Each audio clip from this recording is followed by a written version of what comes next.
The United States remains a popular destination for immigrants from Africa. According to the U.S.-based Pew Research Center, the number of African immigrants coming to the U.S. has more than doubled since 2000, Pew said in a new report.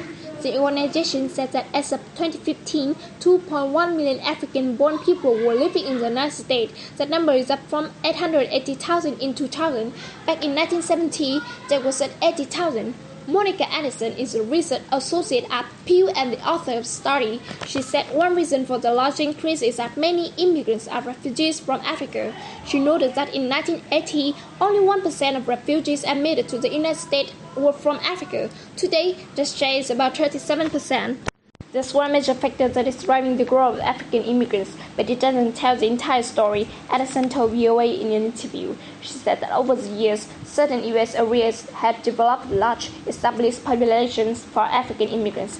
One of those is the Midwestern state of Minnesota. The state is home to about 25,000 people of Somali origin.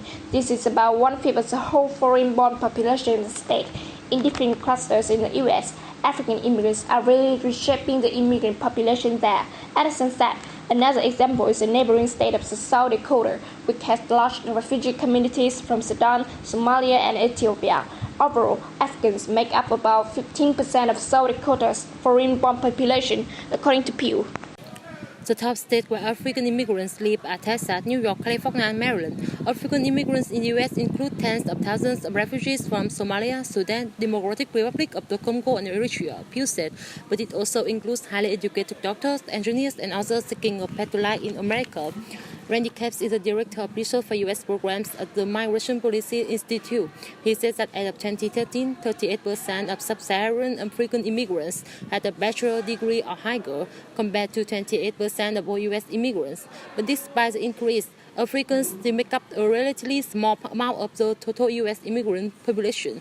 Capps says there are both historical and geographic reasons for this.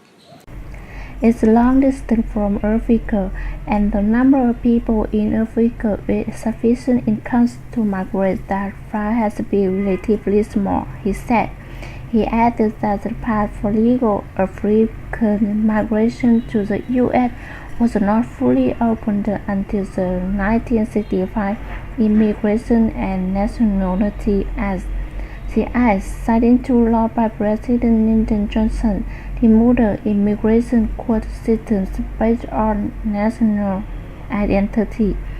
This allowed for immigrants of all nationalities to be accepted equally. The act also made it easier for skilled immigrants to migrate to the United States.